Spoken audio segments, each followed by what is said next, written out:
తిరుమల లడ్డూలో జంతువుల కొవ్వు కలిసింది, పిగ్ ఫ్యాట్ కలిసింది, కౌ ఫ్యాట్ కలిసింది. ఇక్కడ స్టార్ట్ అయ్యాయి ఆ లడ్డూ చుట్టూ వివాదం. మొదలెట్టింది ఎవరు?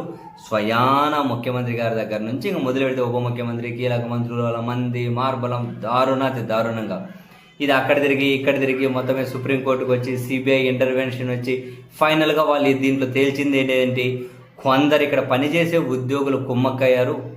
కుమ్మక్కయ్యి అప్పుడు కొంత అప్ టు ద మార్క్ లేకుండా కొంత కల్తీ చేశారు. అది ఉద్యోగుల డబ్బుల కోసం ఏదో కకృతి పడ్డారు అని చెప్పి సిబిఐ తేల్చింది. ఎక్కడే కూడా ఇది ఏ రాజకీయ పార్టీలకు సంబంధం లేదు, అదేమీ లేదని తేల్చారు.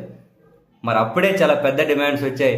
జంతువులకు పిగ్ ఫ్యాట్, కౌ ఫ్యాట్ కలిసిన వాళ్ళు ముక్కు నేలకు రాసి క్షమాపణలు చెప్పాలి అని కూడా అప్పుడు ప్రజలు కొందరు నెట్టింటి డిమాండ్ చేశారు. సరే, దాంతో చంద్రబాబు నాయుడు గారి సర్కార్ సాటిస్ఫై అవ్వలేదు. తర్వాత దినేష్ కుమార్ అనే ఒక కమిటీ వేసుకున్నారు, ఒక రిటైర్డ్ ఐఏఎస్ తోటి. ఆ కమిటీ కూడా తాజాగా నివేదిక ఇచ్చింది. ఆ నివేదిక ఏముందని ఆ పత్రికలు ఈ పత్రికలు ఎందుకు, వాళ్ళ పత్రికలు బ్యానర్ హెడ్డింగ్లో రాసుకుంటూ సపరేట్ కథనాలు చాలా ఇంట్రెస్టింగ్ హెడ్డింగ్లు పెట్టి చదివారు, కథనాలు రాశారు పెద్ద ఇంట్రెస్టింగ్ హెడ్డింగ్లు పెట్టి.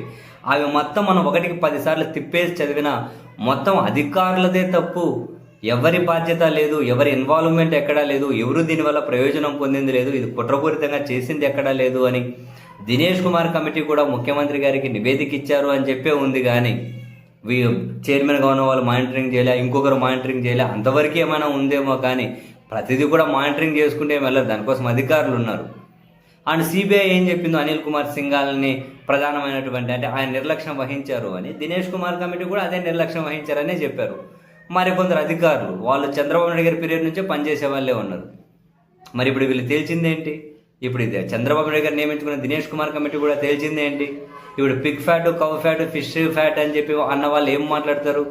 1,00,000 లడ్డూలు అయోధ్యకు పంపించారని చెప్పి ఉన్న వాళ్ళు ఏం మాట్లాడతారు? ఏం సమాధానం చెబుతారు? నోటికి ఏది వస్తే అది మాట్లాడిన వాళ్ళు ఇప్పుడు ఏం సమాధానం చెబుతారు? ప్రజలు మర్చిపోతారనా? మనం ఏం చేసినా కనుక అభిమానించే ఒక గుంపలా మన వెంబడే ఉంటుంది అనా? ఎంత దారుణమైన స్టేజ్ లేకైనా వెళ్ళి అటువంటి సెన్సిటివ్ ఇష్యూస్ రాజకీయం కోసం వాడుకోవచ్చా?